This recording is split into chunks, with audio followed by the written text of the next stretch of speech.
কেন জানো? ওই যে চির জন্মের মতো একজনের কাছে ধরা পড়ে বসে আছে।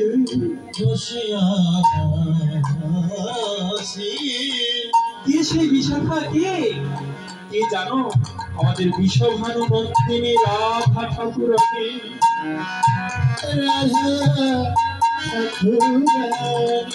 বিশাখা, একবার কি তুমি আমার রাধার কাছে দর্শন দিতে পারবে? হ্যাঁ, চলো। হাতে ধরে নিয়ে গেলে রাধা ঠাকুরানীর কাছে। রাধা রানীর দুটি চরণ বক্ষে জড়ায় ধরে রবীন্দ্র আমার বলছেন, রাধে গো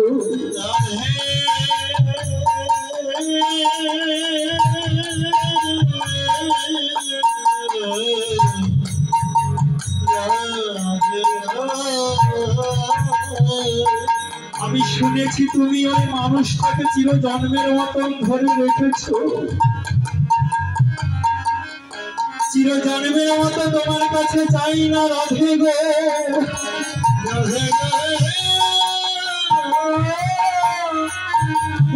এক ক্ষণের জন্য চাই তাকে ছুঁয়ে দেখতে।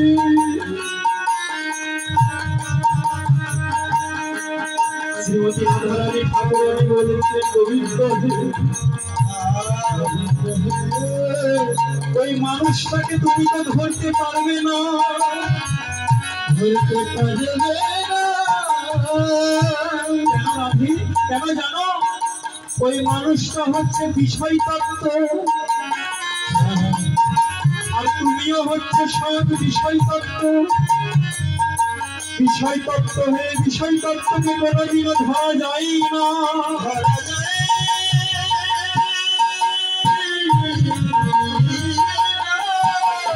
বিষয় তত্ত্বকে ধরতে হলে আগে যে আশ্রয় তত্ত্ব নিতে হয়।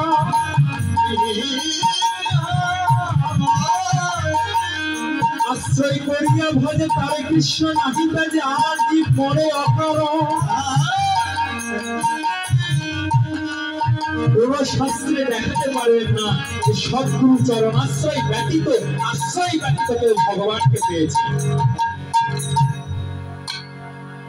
ধ্রুব মহারাজ সর্বস্ব ত্যাগ করে বনে গমন করেছেন ভগবানকে দর্শন করবে বলে।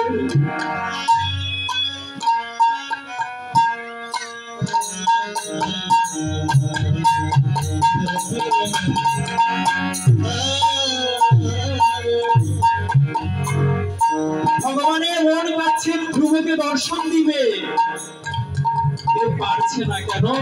তারা কোনো সদ্গুরু চরণে আশ্রয় হবে না। ভগবানও কাঁদছেন, ভক্ত কাঁদছে, তার মধ্যে মাঝখানে গুরুদেব দাঁড়িয়ে আছে। দেখুন কত বড় সিদ্ধান্ত দিচ্ছেন। ভগবানও কাঁদছেন ভক্তকে দর্শন দিবেন বলে, আর ভক্ত কাঁদছেন, কিন্তু কেউ কাছে আসতে পারছে না। কেন? মধ্যস্থানে গুরু তত্ত্ব রয়েছে। ভগবান নিজেও গুরু ধরেছেন। তখন নারদ মুনি বলছেন যে, নারদ মুনি একবার তাকে দিয়ে দীক্ষা দাও। তোমার মতন গুরু তো না, একবার যাক তাকে দিয়ে আশ্রয় করো, আমি দর্শন দেব। প্রভু তুমি তো স্বয়ং ভগবান, তোমার কাছে গুরুদেবের কি আবার আজ্ঞা রয়েছে? তুমি নিজেই গিয়ে দর্শন দাও না। যত বড়ই ভক্ত হোক না কেন,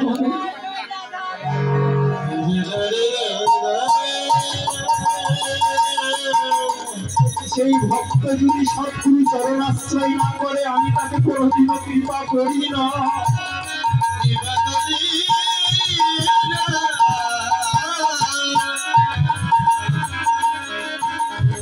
যে যত বড়ই হোক না কেন, গুরু চরণ আশ্রয় না করলে তাকে কৃপা করি না। এই জন্য শ্রীমতী রাধারানী বলেছেন, কৃষ্ণ আগে আশ্রয় নাও, তবে ওই বিষয় তত্ত্বকে তুমি ধরতে পারবে। গোবিন্দ এখন বলেছেন, রাধে গো এসেছি যখন তোমার আতুল রাম চরণে, বলো বলো আমি আর কার আশ্রয় নিব?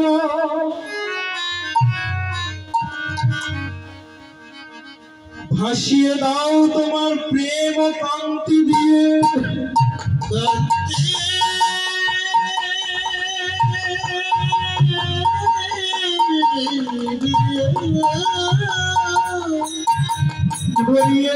তোমার ভাব মন্ত্রী দিয়ে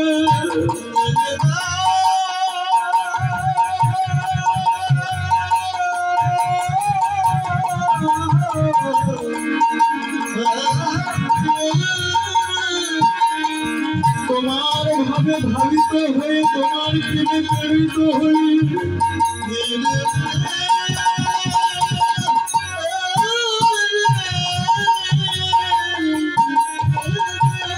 তোমার ওই প্রেমের ডালে আমার অর্থাই নেই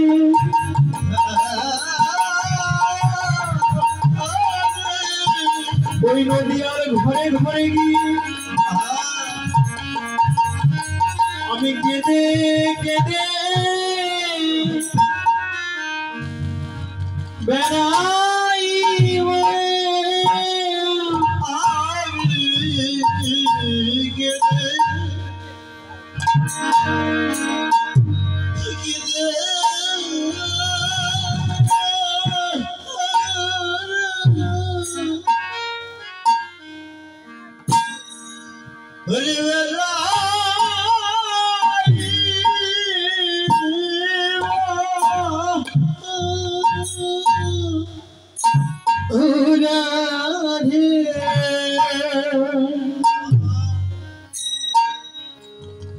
সেদিন আমি কেঁদে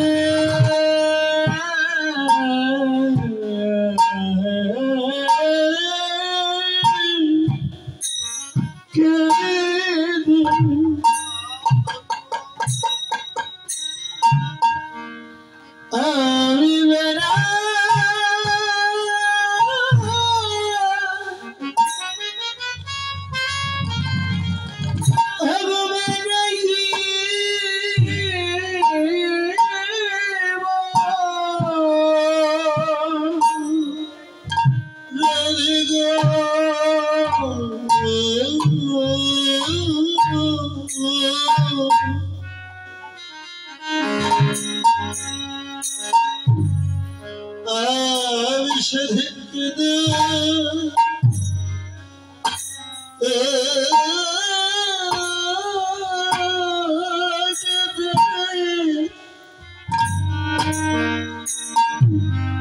ঘুরে বেড়া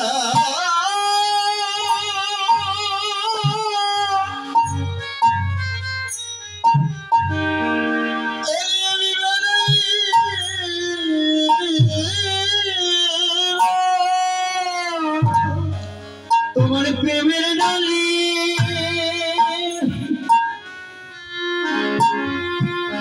ওগো রাধে তোমার প্রেমের ডালি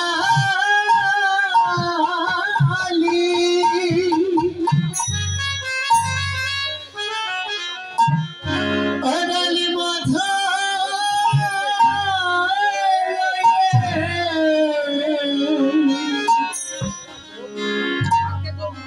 সেদিন আমি কেঁদে কেঁদে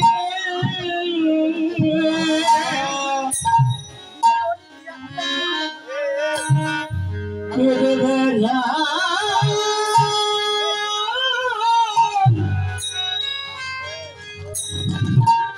আমি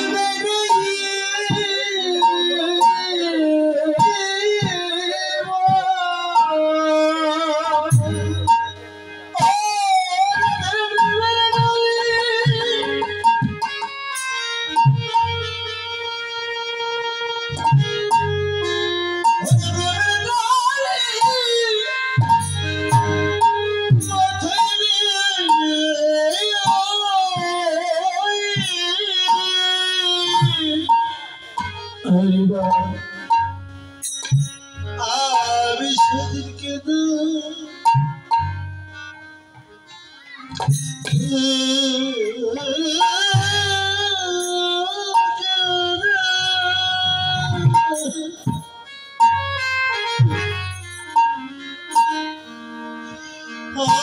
আমি কেঁদে বেড়া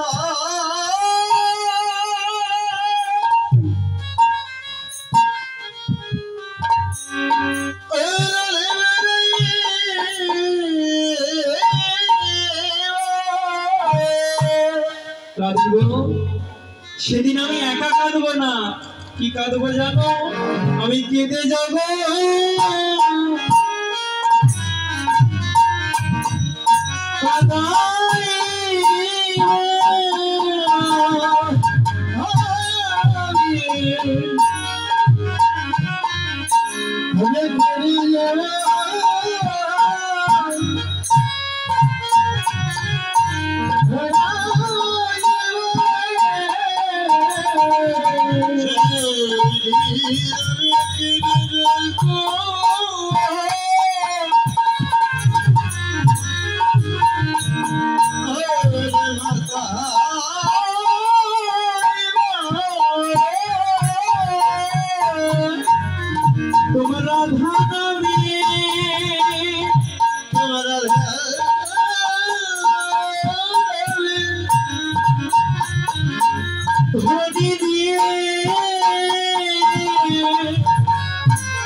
তখন কেঁদে যাব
তুমি আমার ভাব নিবে, প্রেম নিবে, কিন্তু আমার ভাব আর প্রেমের তো তাৎপর্য রয়েছে।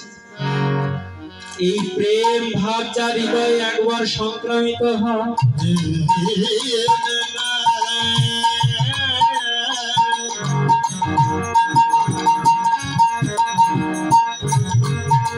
এই প্রেম আর ভাব থেকে স্থির ভাবে থাকতে চাই না।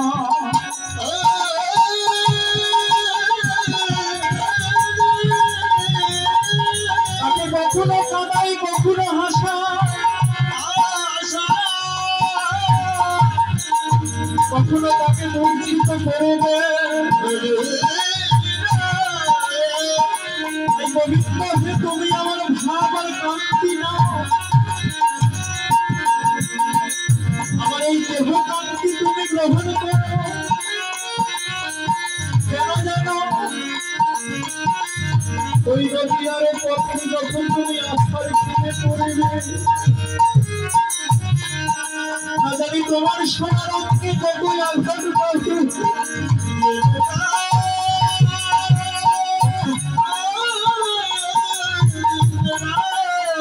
আর আমার যদি কান্তি তোমার সঙ্গে থাকি,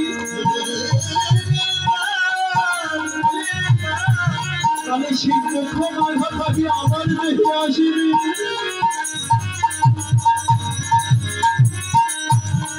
কষ্ট যদি পেতে হয় গোবিন্দ আমি পাবো। তাই গোদাবরী তীরে রাই রামানন্দের কাছে ধরা পড়েছিলেন, কহিলে দেখল তোমায় সন্ন্যাসী।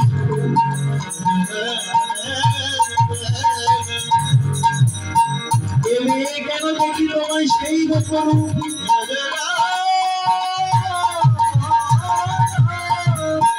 বাহিরে তোমার গৌর অঙ্গে ঢাকা, আর ভিতরে চিকন কালিয়া। শ্রীমতী রাধারানী আমার কালো অঙ্গকে গোবিন্দকে ছাপিয়ে ধরেছে।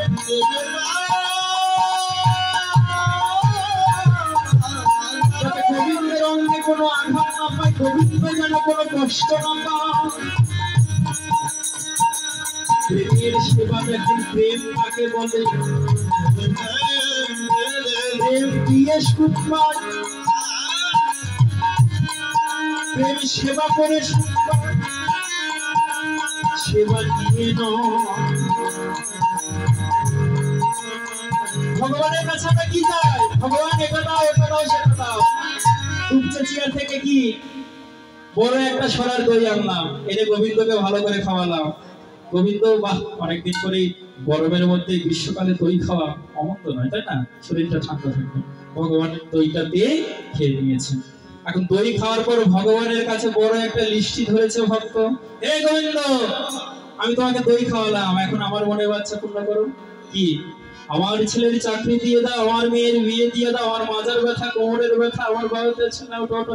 ভগবান এখন বলছেন, বাবা দই খেয়ে আমি বিপদে পড়লাম, এত কিছু পূরণ করতে হবে, জানলে আগে খেতাম না। এটা কোনোদিনই প্রেম নয়, এটা তো বিনিময় হলো। ভক্তরা কোনোদিনও মানত করে না, মানত তো একটা বিনিময়। গোবিন্দ, হে দেবতা, তুমি আমাকে এটা দাও, বিনিময়ে আমি এটা দেবো। এটা তো বিনিময় হলো, নিঃশর্ত, নিঃস্বার্থ। এটি প্রেম, যেই প্রেমে কোনো শর্ত থাকে না, নেওয়া দেওয়ার কোনো চুক্তিপত্র থাকে না, সেটাই হচ্ছে বিশুদ্ধ প্রেম। আর যেখানে নেওয়া দেওয়ার চুক্তি থাকে, সেটা প্রেম নয়, সেটা কাম। আত্র ইন্দ্র প্রীতিবাঞ্ছা ধরে প্রেম না,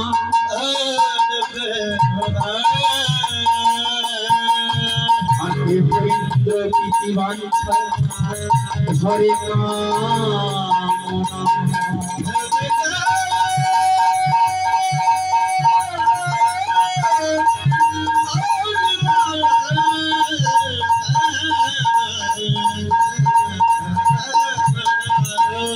জগতের যত জীব রয়েছে সবাই কামনায় মরছে, সকলে কামনায় হয়ে মরছে, দেহের জ্বালায় মরছে। কেননা যদি সঠিক প্রেম হতো, যদি হয় তার যোগ কভু না হয় তার বিয়োগ, বিয়োগ হইলে কভু না জিয়। চৈতন্য চরিতামৃতে কৃষ্ণদাস কবিরাজ গোস্বামী কথা বলছেন, যদি সঠিক প্রেমের কেউ ছোঁয়া পেয়ে যায়, তাহলে ইষ্ট ছাড়া সে কোনোদিনও বাঁচবে না। এটি হচ্ছে সঠিক প্রেম। তাই আজুরে গৌরাঙ্গের মনে কিভাবে উঠিল,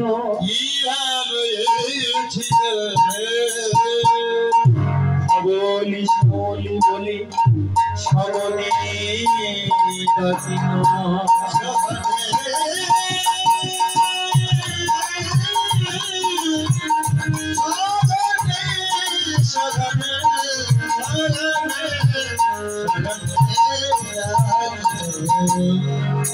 আজুরে গৌরাঙ্গের মনে কি ভাব উঠিল। আজু শব্দটা কেন বললেন? না, লীলাকে চলমান নিত্য প্রকাশ করার জন্য আজু। মানে এই কবিতাটা, এই পদ্যটা যখন যে পড়বে, ঠিক তখন সেই সময়, সেই দিনে, মানে পথকে বর্তমান করার জন্য আজু শব্দটি বসানো হয়েছে। আপনি করুন আজুরে গৌরাঙ্গ, মানে আজি, এখন। তাই হচ্ছে না? কেন বললেন? কেননা এই লীলাটা হচ্ছে নিত্য চলছে, অবিরাম। প্রতিদিন গোবিন্দ আমার গোষ্ঠে ধুনো নিয়ে যাচ্ছেন, প্রতিদিন গৌর হরি এই বিলাস করছেন, নিত্য লীলা। তাই বলছেন আজুরে গৌরাঙ্গের মনে, গৌর রাঙ্গের, গৌর অঙ্গ যার, অর্থাৎ রাধার ভাব কান্তি নিয়ে যে গৌর হরিয়েছেন, সেই গৌরাঙ্গ, অন্য কোন গৌর নয়। কি ভাব উঠিল, কি ভাব উঠিল বোঝা যায় না, কিন্তু বুঝতে পারছে কারা? যারা গৌর হরির অন্তরঙ্গ ভক্ত যারা। কেননা অন্তরঙ্গ ভক্ত ছাড়া হৃদয়ের কথা কেউ বলতে পারে না। তাহলে গৌর হরির অন্তরঙ্গ ভক্ত কে? বলে 3.5 জন। কে কে? রায় রামানন্দ, শিখা মাইতি, স্বরূপ দামোদর, এরাই অন্তরঙ্গ।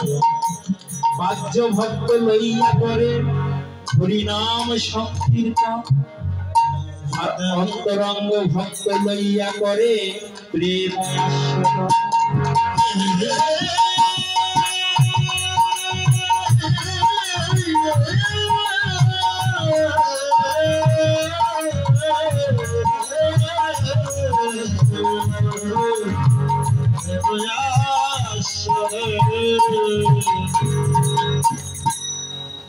এই যে অন্তরঙ্গ ভক্ত লইয়া করে প্রেম আস্বাদন। কোন প্রেম আস্বাদন করতে? সেই চণ্ডীদাসের পদ, বিল্বমঙ্গলের পদ। কেননা পদে এমন এমন কথা রয়েছে এগুলো অন্তরঙ্গ ভক্ত ছাড়া কোনোদিনও আলোচনা করা যায় না। তাই গৌর হরি আজ আমার কি করছেন, আজুরে গৌরাঙ্গের মনে কি ভাব উঠিল, কি করছেন, ধবলি শাওলি বলে সগনে ডাকিল। ধবলি শাওলি মানে সাদা গরু আর শ্যামলা গরু, কিন্তু নবদ্বীপে তো কোনো গরু না। মহাপ্রভু কি গরু চালিয়েছেন? তাহলে কেন ডাকছেন? বলে গৌর হরি আজ গৌর হরি নয় পূরবেরও ভাবে ভাবে। গৌর হরি আজ কি কৃষ্ণ ভাবে ভাবিত হয়েছে, হয়ে এই সময়ে যে লীলাটি করেছেন সেই লীলার অনুকরণ করছে। কেন এই সময় কৃষ্ণ আমার ধবলি শাওলি বলে রেখেছে, তাই গৌর হরি সেই লীলারই অনুকরণ করছেন। ধবলি শাওলি বলে সগনে ডাকিল সঘনে। আমরা যদি খালি গলায় কথা বলি কি এর থেকে 40 হাত 50 হাত নয় 60 হাত যাবে। তো মহাপ্রভু যখন কথা বলতেন না, ওনার হুঙ্কারে গোটা নবদ্বীপ থরথর করে কাঁপত। আমাদের হাতে আমরা কি 3.5 হাত না, মহাপ্রভু তার হাতে উনি 4.5 হাত ছিলেন, এতটাই লম্বা। যারা এই সেই ঝামটপুরে গিয়েছেন তারা মহাপ্রভুর সেই খড়মটা দেখলেই বুঝতে পারবেন যে মহাপ্রভুর চরণটা কত বড় ছিল। যারা ঝাড়খণ্ডে গিয়েছিলেন বনে, যে মহাপ্রভুর প্রেম বন্যায় সে পাষাণ পাথরও গলে গিয়েছিল, সেখানে মহাপ্রভু চরণ দিয়েছিল, সেই চরণ চিহ্ন এখনো আছে, দেখবেন কত ফিট রয়েছে, এত বড় চরণ। তাহলে অত বড় মানুষ যদি চিৎকার করে তাহলে কত দূর শোনা যায়? কিন্তু চিৎকার করছেন কেমন করে? মহাজন এক পাশে দাঁড়িয়ে থেকে বলছেন, ওকে দেখো ওরা সিংহাবে না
সিংহাবেন মুরলী করিয়া জয় হই হই বলিয়া গোরা ফেরায় পাঁচ।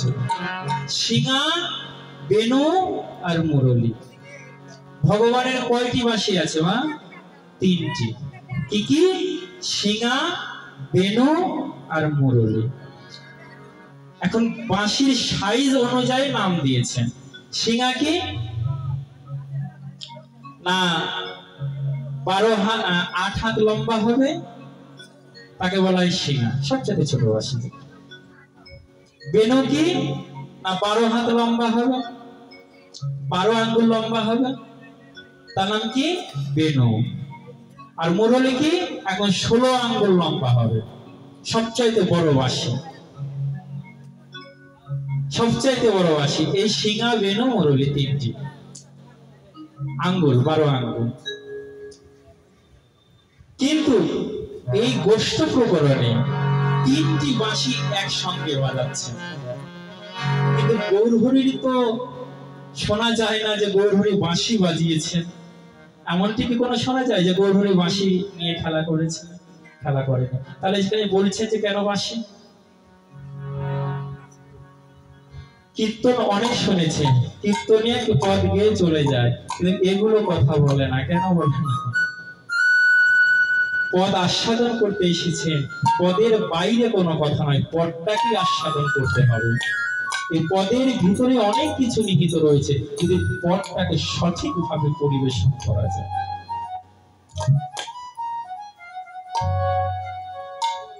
আচ্ছা, বাঁশির অনুকরণ করতে গিয়ে শুধু মুখ দিয়েই বাঁশির শব্দ করতে হলে কি রকম আওয়াজ বের করতে হয় বলুন তো? একটা বাঁশির অনুকরণ করতে গিয়ে মুখ দিয়ে কেমন করে বাঁশির আওয়াজ বের করতে হবে? কি শীষ বাজাতে হবে না? দেখেন যখন সেই কি কৃষকেরা মাঠে কাজ করে তখন শীষের মাধ্যমে গান করে, তাই করে না বাবা? শীষ বাজিয়ে গান করে। তাই গৌরহরি আজ আমার শীষ বাজাচ্ছে। কোনদিন কি শুনেছেন গৌরহরি শীষ বাজাচ্ছে? আজ থেকে শুনে নিন। গৌরহরি বাঁশির অনুকরণ করে মুখ দিয়ে শীষ বাজাচ্ছে। এখন কলেজের প্রিন্সিপাল, ছাত্রছাত্রী সবাই আছে, কলেজের প্রিন্সিপাল যদি মুখ দিয়ে শীষ বাজাতে বাজাতে রুমে ঢোকে, তাহলে মানুষ আশ্চর্য হবে না? এত বড় উচ্চতম ব্যক্তি যদি শীষ বাজায়, আশ্চর্য হওয়ার কথা নয়? তাহলে গৌরহরি স্বয়ং ভগবান, তিনি মুখ দিয়ে শীষ বাজাচ্ছেন, তাহলে ভক্তরা আশ্চর্য হবে না? সবাই আশ্চর্য হয়ে যাচ্ছে। কিন্তু গদাধর আশ্চর্য হচ্ছে না। কেন? গদাধর তো জানি যে এই শীষ, এই বাঁশি একদিন আমাকে পাগল করেছে।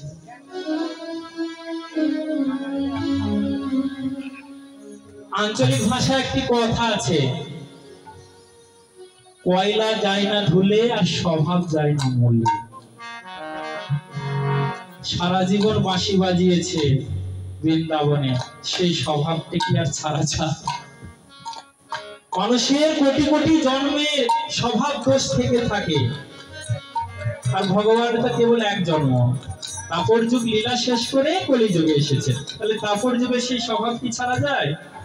বাঁশি নাই তো কি হয়েছে, বাঁশির অনুকরণে শীষ বাজাচ্ছে। তবে কি আমাদের শীষ কি? আমরা শীষ বাজে কেমন করে? কোন গান? ডিজে গান করি না, মুন্নি বদনাম হে ডার্লিং তেরে লিয়ে, তাই না? কিন্তু গৌরহরি কি শীষ বাজিয়ে কি গান করছে? সে মুন্নি বদনাম গান নয়, যে নামের দ্বারা জীবের কল্যাণ হবে, যে দ্বারা জীবের কল্যাণ হবে, হরে কৃষ্ণ হরি নাম কীর্তন করছেন শীষ দ্বারা। আর কি করছে? হই হই হই হই হই হই হই হই বলিয়া গোরা ফেরায় মাঠে। গরু মানুষ তারায় না, হই হই হই। গরুরি ঠিক তেমনই করছেন, হই হই বলে পাঁচুনি ফেরাচ্ছে। কিন্তু হাতে কিন্তু পাঁচুনি নাই, শুধু শূন্য হাত, শূন্য হাত, কিন্তু ভাবে রয়েছে। পাঁচুনি শব্দটা থেকে গরু তাড়ানোর লাঠি, তাই না? মহাজন এক পাশে দাঁড়িয়ে থেকে বলছেন গৌরহরি শূন্য হাত রয়েছে বটে, কিন্তু হাতে একটা পাঁচুনি রয়েছে, যার যেমন নয়ন তেমনি দর্শন। যদি দিব্য নয়ন দিয়ে একবার দেখে নাও, দেখো গৌরহরি পাঁচুনি ধরেছেন। কোন পাঁচুনি? নববিদ্যা ভক্তি পাঁচুনি। শ্রবণং কীর্তনং শরণং পাদ সেবং অর্চনং বন্দনং সক্ষম রাষ্ট্রনাথ নিবেদন। এক অঙ্গ সাথে কেহ সাথে বহু অঙ্গ, নিষ্ঠা হইলে উপজয় প্রেমের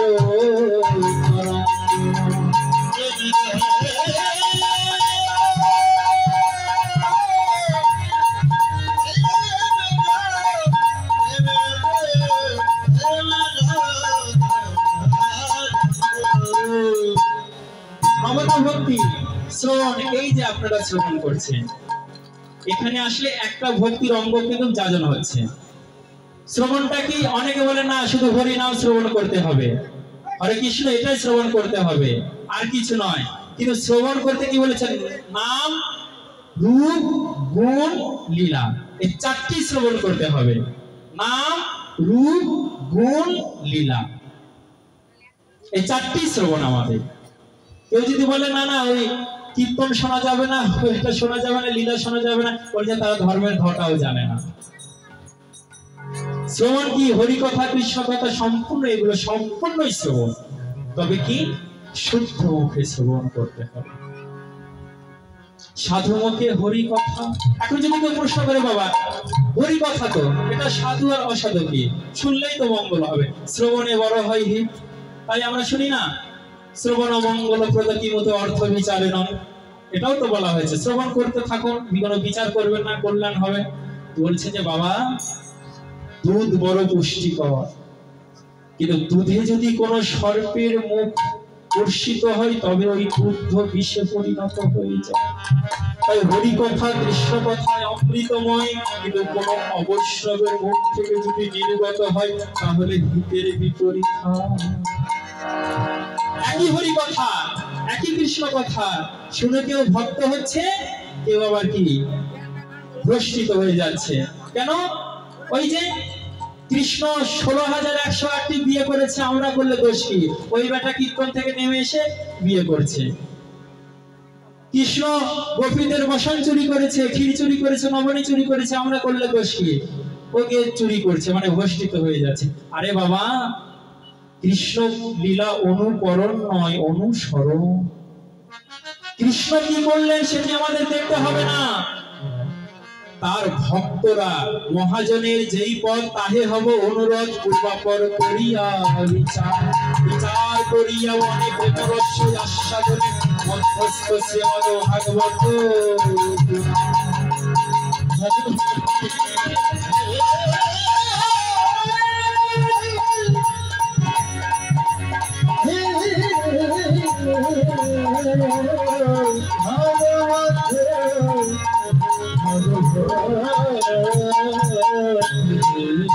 ভগবানকে লক্ষ্য নয়, ভগবান কি করছেন সেই দিকে লক্ষ্য নয়, ভক্ত কি করছেন সেই দিকে লক্ষ্য। সাধু সঙ্গ, সাধু সঙ্গ সর্বশাস্ত্রে কয়, লবমাত্র সাধু সঙ্গ কৃষ্ণ ভক্তি।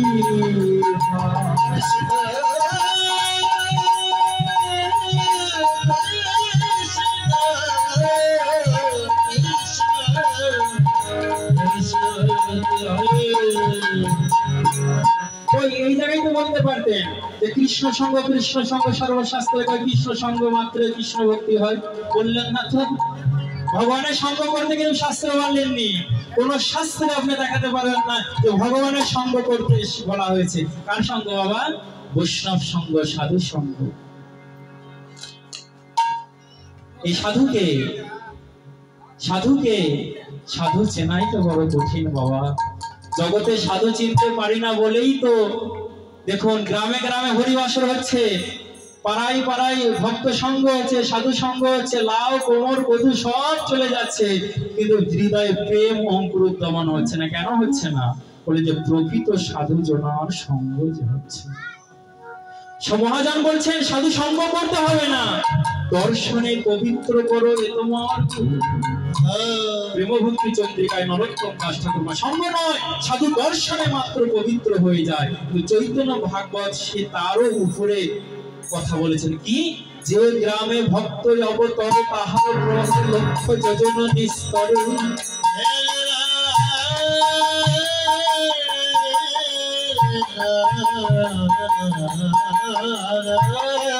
যদি কোন গ্রামে কোন ভক্তের অবতরণ হয়, তার চরণ স্পর্শে লক্ষ্য যোজন উদ্ধার হয়ে যায়।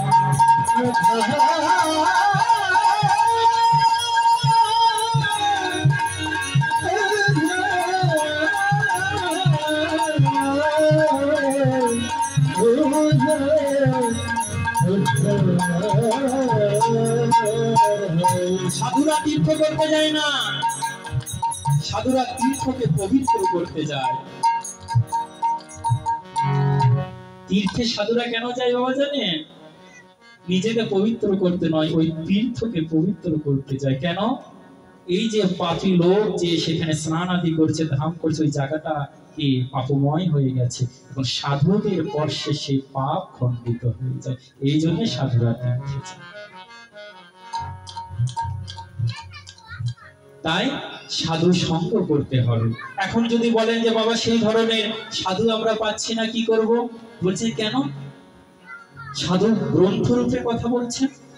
আপনি যখন চৈতন্য চরিতামৃত পাঠ করবেন, স্বয়ং কৃষ্ণদাস কবিরাজ গোস্বামী পাদের সঙ্গ হচ্ছে। যখন গীতা পাঠ করছেন তখন অর্জুন কৃষ্ণের সঙ্গ হচ্ছে।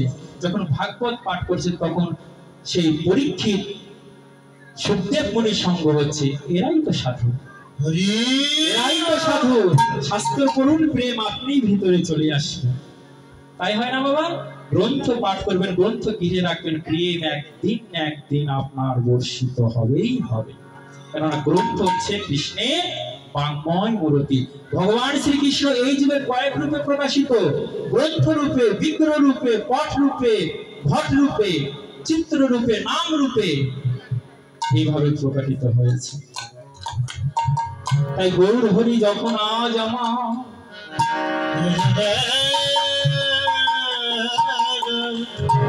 সীমাবেণু অরলি খনিত করে পাঁচনি দ্বারা ভুল ভুল করছে,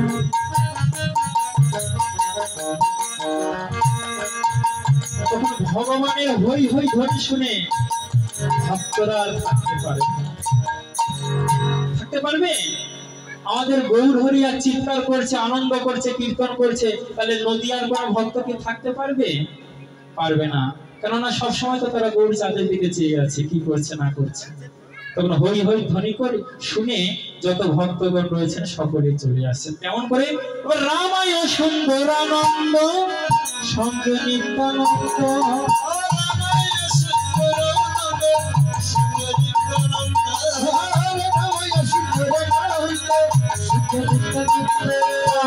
গৌরী দাসয় অভিরাম আয়নে আনন্দ, হরে গৌরী দাসয় অভিরাম আয়নে আনন্দ, হরে গৌরী দাসয় অভিরাম হরে গৌরী দাসয় অভিরাম সবাই আনন্দ আর ঘরে না, আনন্দ আর ঘরে না, আমার গৌর বদন দর্শন করে আনন্দ আর ঘরে না, গৌর দর্শন করে আনন্দ ঘরে না, গৌরী দাসয় অভিরাম সবাই আনন্দ, গৌরী দাসয় অভিরাম সবাই আনন্দ। রামায় সুন্দরানন্দ সঙ্গে নিত্যানন্দ, গৌরী দাসয় অভিরাম নয়নে আনন্দ। এর ভিতরে প্রধান ভক্তকে নিত্যানন্দ, তাই না? কলিযুগে কি বললেন? যে গৌরের কৃপা পেতে হলে কি আগে নিতাই চাঁদের ভজন করতে হবে, নিতাইয়ের কৃপা পেতে হবে। কেন? হেন নিতাই বিনে ভাই রাধা কৃষ্ণ পাইতে না,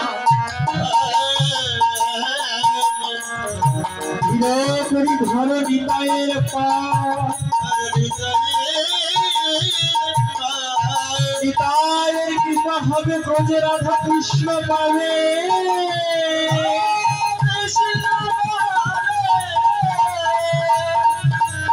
ধর নিতাইয়ের পা,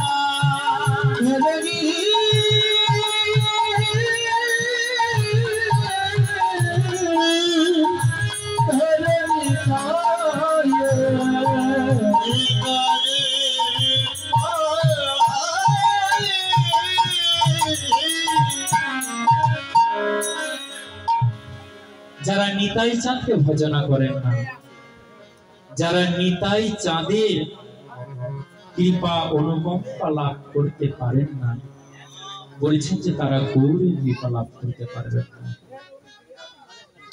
হেন নিতাই বিনে ভাই রাধা কৃষ্ণ পাইতে নাই। কেন পাইতে নাই? বলে পেলেও আস্বাদন হবে না, তাই পাইতে নাই।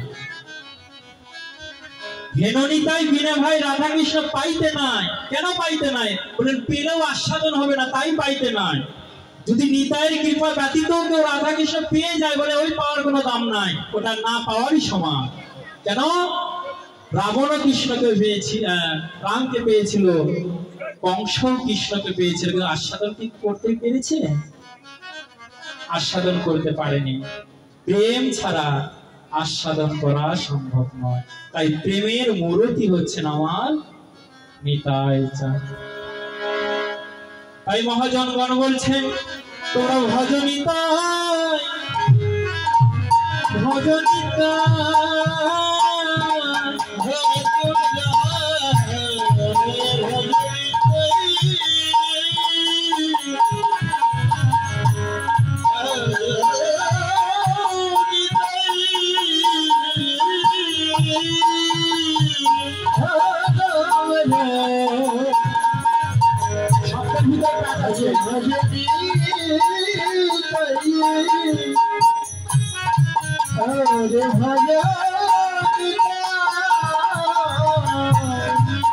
আমাদের পথ কিন্তু শব্দের খেলা। এই জন্য শিক্ষিত সুশিক্ষিত না হলে, বাংলা সাহিত্য অলংকার না জানলে সে পথ ব্যাখ্যা করতে পারবে না। শব্দের খেলা দেখুন। আমাদের ভজনিতা ভজনিতা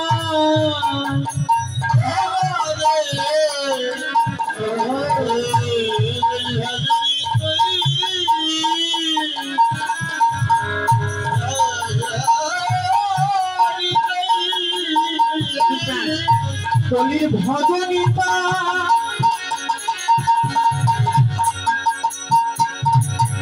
ওই ভজনিতা ভজনিতা ভজনিতা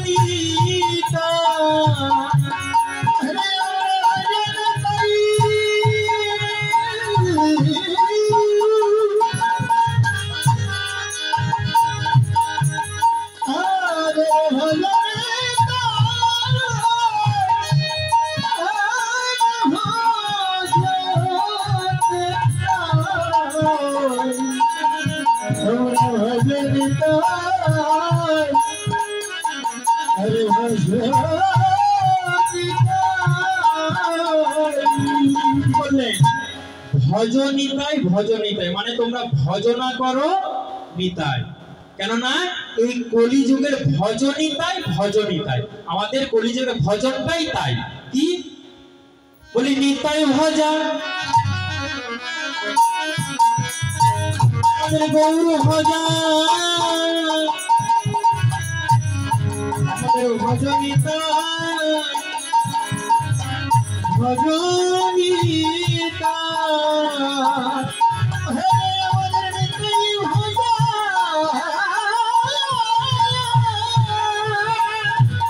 আরো রহস্য দেখুন। একই শব্দ তারা কত শব্দ।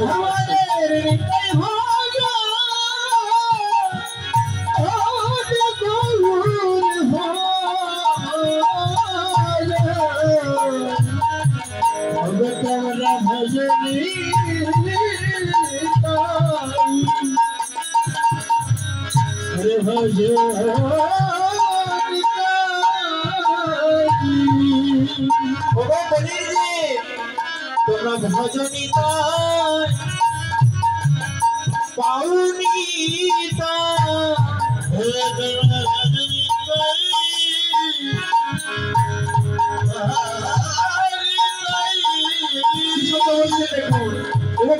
তোমরা ভজনিতাই, তোমরা ভজন করনি তাই পাও না নিতাই।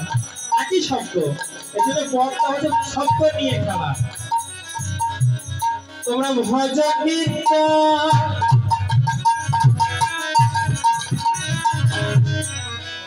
পাও নিতা,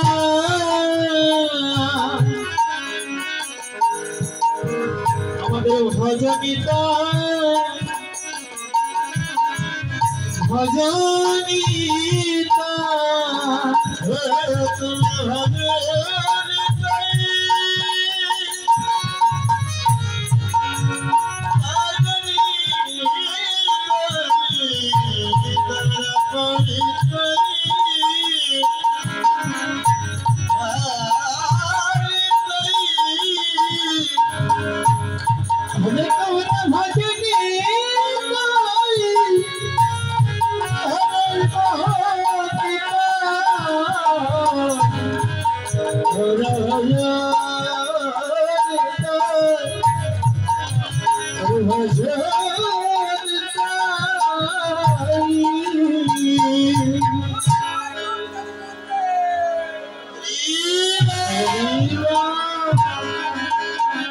তাহলে আমাদের কলিযুগে ভজনটা হচ্ছে কি, নিতাই চাঁদের কৃপা অনুকম্পা পাওয়ার লক্ষ্যে তার সেবা পূজা করা।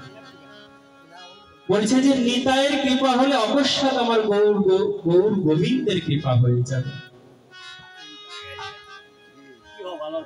এই জন্য শুধু কি তাই, আমাদের বাংলা উদ্ধারের ভার দিয়েছে নিত্যানন্দ প্রভুর উপরে।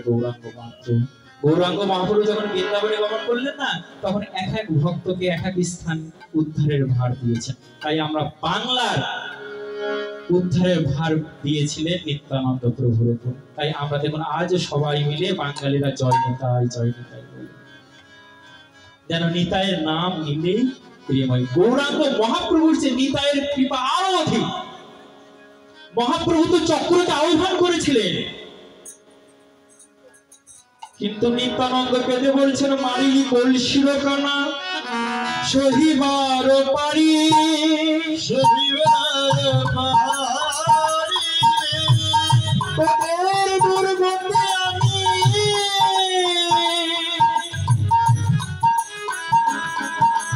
সহিতে নারী সহিতে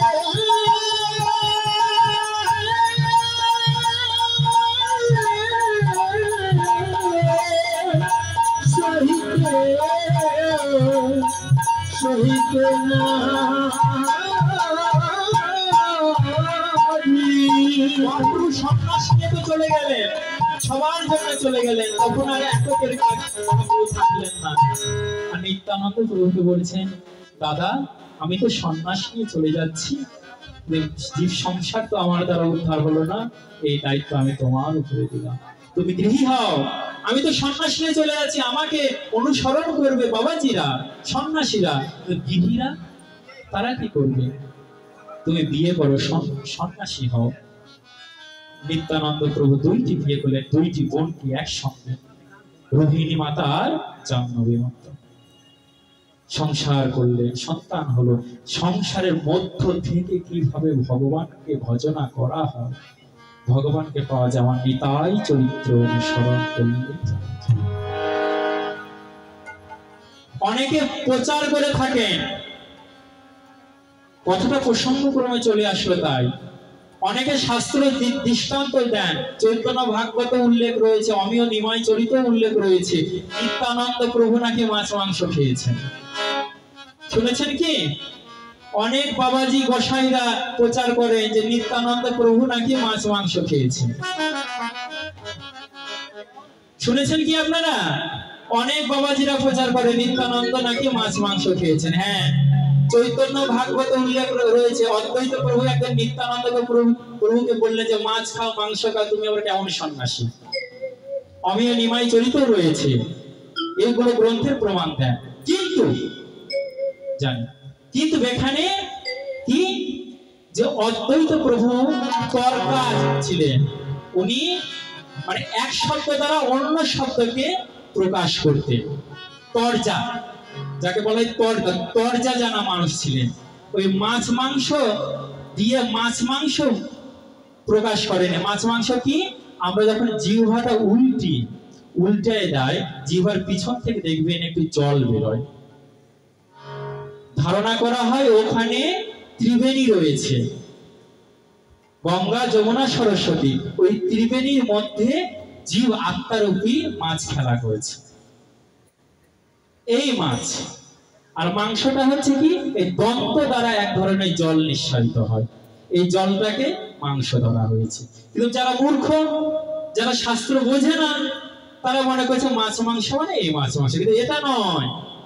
ওই জন্য বললেন যে কীর্তন শুনে শাস্ত্র পড়ে কেউ ভক্ত হয়, আর না বুঝলে কেউ অধপতিত হয়ে যায়। সুন্দরানন্দ সঙ্গে নিত্যানন্দ গৌরীবাসী অভিরাম নয়নে আনন্দ তাদের আনন্দে ধরছে না। এদিকে নিত্যানন্দ প্রভু যখন গৌরাঙ্গ মহাপ্রভুর সঙ্গে মিলিত হতে এসেছে তখন নিমাই কানাই কানাই বলে ডাকছেন, ও কানাই ও কানাই। তখন গৌরাঙ্গ মহাপ্রভু বলছেন, ও দাদা তুমি কানাই বলে ডাকছো, ওই নামে ডেকো না, কেননা কানাই বলে আমায় কেউ চেনে না, আমাকে নিতাই বলে চিনে, আমি নিত্যানন্দ, আমি আর কানাই নয়। এদিকে অভিরাম, অভিরামটা কে না সেই দাপর যুগে শ্রীদাম সখা। শ্রীদাম সখা মনে মনে ভাবছেন যে কানাই তুই তো সেই মথুরাতে চলে যাবি, আমি জানি তুই আসবি না, তাই এই যে আমি গুহার ভিতরে প্রবেশ করব তুই না ডাকা পর্যন্ত আমি আর আসবো না। তাই তাপর যুগে উনি গুহার ভিতরে ঢুকে শয়ন করেছিলেন, ধ্যান করেছিলেন। কলিযুগ পড়ে গেছে, সেই কানাই নিমাই হয়ে এসেছে, এখনো সেই ধ্যানেই রয়েছে। একদিন মাধবেন্দ্রপুরী সেই গিরি গোবর্ধন পরিক্রমার ছলে সেখানে ভ্রমণ করতে গিয়ে তাকে দর্শন করলেন, যে তুমি কে? বলছে আমি শ্রীরাম। তুমি কে? আমি মাধবেন্দ্র।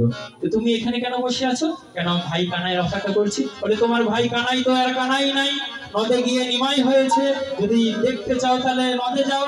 এই একমাত্র শ্রীদামী ব্রজের দেহ নিয়ে নবদ্বীপে এসেছিলেন, অন্যান্য সবার জন্ম নিয়ে এসেছেন, শ্রীদামের কোনো জন্ম হয়নি, সে ব্রজের সশরীরে নবদ্বীপে এসেছেন। তো তখন তো মানুষ ছিল সেই 5 হাত, শ্রীদাম 5 হাত, 5 হাত মানুষ নবদ্বীপে আসছে। তাহলে 5 হাত মানুষ যদি আসে রাক্ষসের মতো দেখতে হবে না, এত লম্বা মানুষ। এখন সেই গৌরাঙ্গ মহাপ্রভু আর নিত্যানন্দ সামনে গিয়ে দাঁড়িয়ে পড়েছেন।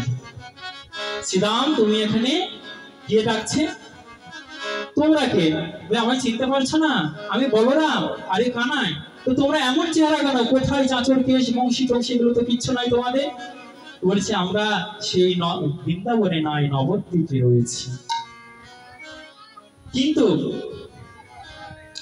মহাপ্রভু চিন্তা করলেন এই 5 হাত মানুষকে নিয়ে তো ঘোরা যাবে না, একে ছোট করতে হবে। তাই গৌরাঙ্গ মহাপ্রভু বলছেন, ও শ্রীরাম সেই ব্রজের খেলা মনে পড়ে? কি খেলা? ঝুলন খেলা। তুই হাতটা এমন করে ধরতিস আর আমরা দুই ভাই দুই হাতে ধরে ঝুলতাম। তুই কর না ভাই একটু ঝুলন ঝুলন খেলবো। তখন শ্রীরাম সখা করলেন কি, দুই হাতটা এমন করে বলছেন। তখন মহাপ্রভু একদিকে আর নিত্যানন্দ একদিকে বলে, আমি ঝুলন ঝুলন খেলবো,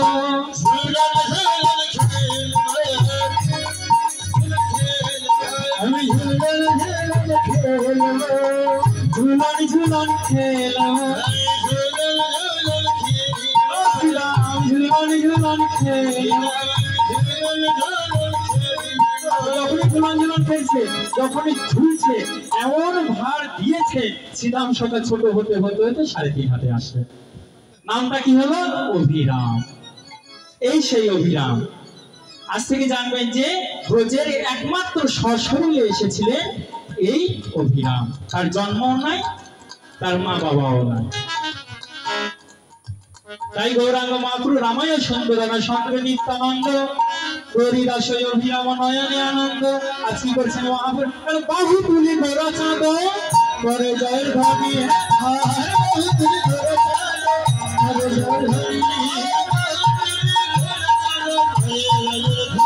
আর আনন্দে বিহর গেল নদিয়া রমণী, আনন্দে বিহর গেল নদিয়া রমণী,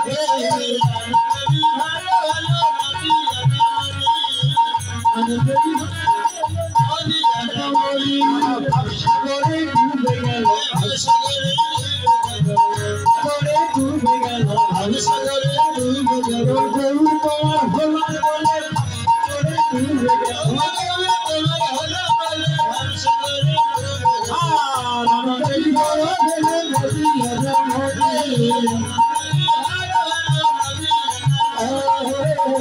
আনন্দে বিহর গেল নদিয়া রমণী। বাহু তুলে গড়া ছাড়ে করে জয়ধ্বনি, আনন্দে বিবর হলো নদিয়া রমণী। ও বাবা, নদিয়াতে কি রমণী ছিল? রমণ ছিল না? কি কি বাবা হাসছে কেন? ভাঙ্গাবো? রমণী শব্দের অর্থ কি? আমরা সাধারণত ব্যাকরণে পাই রমণী হচ্ছে স্ত্রীবাচক শব্দ। তাই না? রমণী মানে নারীগণকে বোঝানো। তাহলে বাহু তুলে গোরা চাঁদর পরে জয়ধ্বনি আনন্দে বিবর হলো নদিয়া রমণী। কিন্তু আমরা আমাদের চৈতন্য চরিতামৃতে পাই, এগুলোতে পাই যে গৌরাঙ্গ মহাপুরু কোনোদিন নারী সঙ্গ করেন, নারী শব্দটি উচ্চারণ করেনি, প্রকৃত শব্দ উচ্চারণ করেছেন, তাই না? নারী গণকে নিয়ে উনি কোনোদিন হরিনাম সংকীর্তন করেনি। শ্রীবা সঙ্গনে যখন হরিনাম সংকীর্তন করতেন, সেই আঙ্গিনার ভিতরে সব ছেলেরা ছিল আর পর্দার আড়ালে মেয়েরা বসে শ্রবণ করত।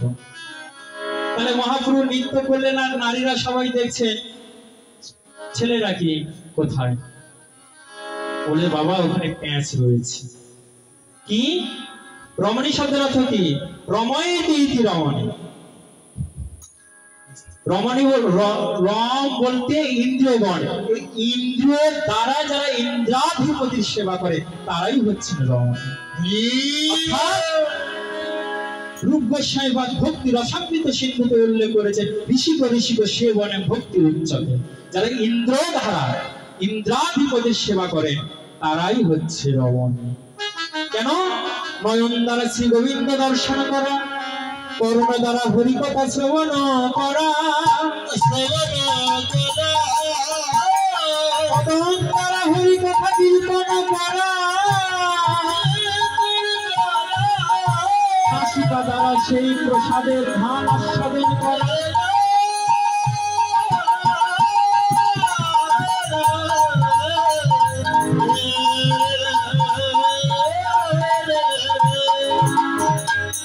এটা হচ্ছে আধ্যাত্মিক কথা।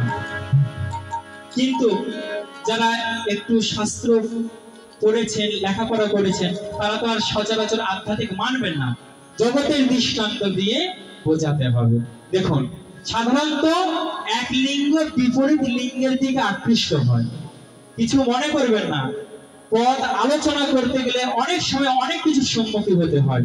যদি পদটাকে আস্বাদন করতে চান তাহলে চুপটি করে বসে শুনতে হবে। সাধারণত এক লিঙ্গ বিপরীত লিঙ্গের দিকে আকৃষ্ট হয়, অর্থাৎ পুরুষ নারীর দিকে, নারী পুরুষের দিকে আকৃষ্ট, এটাই স্বাভাবিক। ব্রহ্মা এই মায়া দ্বারাই নারী পুরুষ সৃষ্টি করেছিলেন যাতে একে অপর দিকে আকর্ষিত হয়, তাই না? এখন পুরুষ যদি পুরুষের দিকে আকৃষ্ট হয়, নারী যদি নারীর দিকে আকৃষ্ট হয়, তাহলে তো গন্ডগোল রয়েছে, তাই না? কিন্তু গৌরাঙ্গ মহাপুরু এমন একটি পুরুষ ছিলেন, নারীরা কেন দেখো কত পুরুষ পাগল হলো,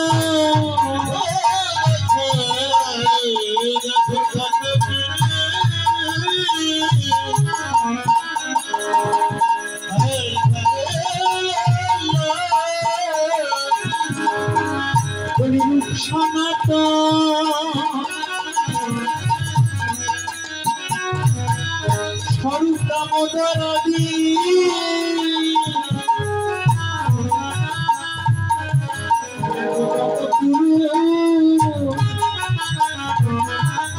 পাগল হরে কৃষ্ণ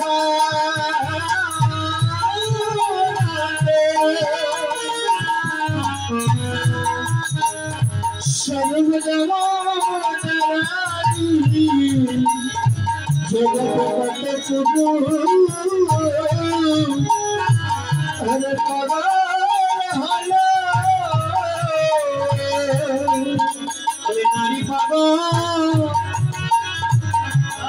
কেন হবে না,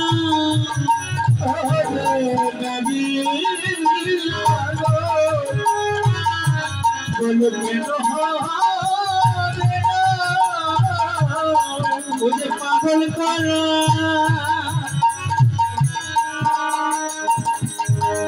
মূর্তি খানি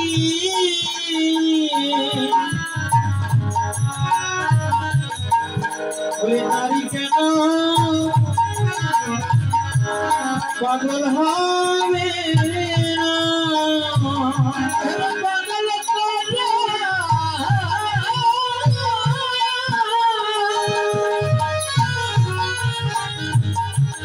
আমার মনের পাগল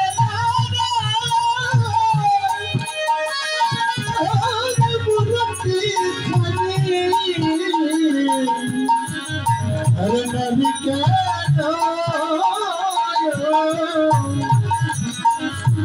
হবে পাগল হবে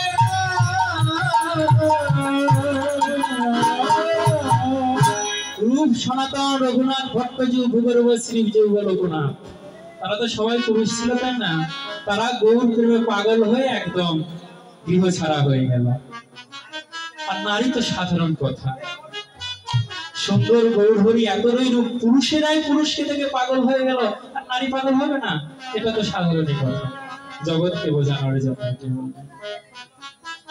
তাই বাসুদেব ঘোষ বলছেন এবার বাসুদেব ঘোষ কহে মনের হরিষে রে মনের হরিষে আরে বাসুদেব ঘোষ কহে মনের হরিষে রে মনের হরিষে আরে বাসুদেব ঘোষ কহে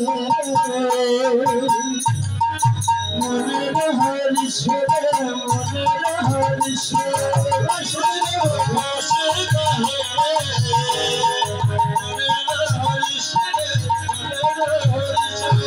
ঘোষ করিলাম তোরা চাঁদ হে করিল প্রকাশে করিল ঘোষ করিলাম চাঁদ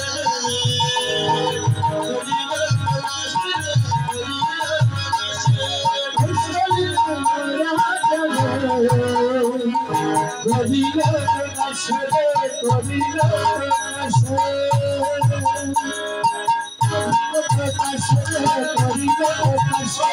করিল প্রকাশে করিল প্রকাশে করিল প্রকাশে করিল প্রকাশে করিল বাঞ্ছা গল্প তরু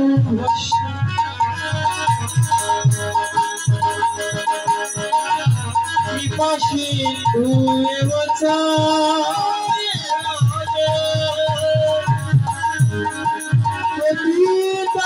পাপনে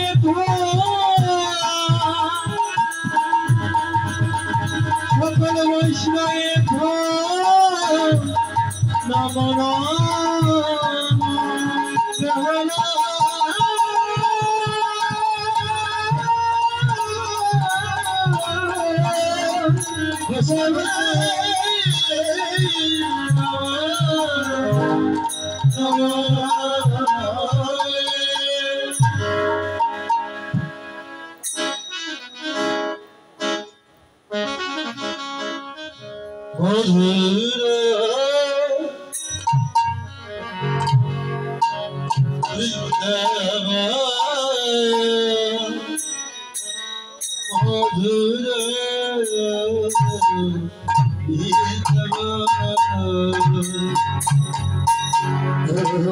মধুর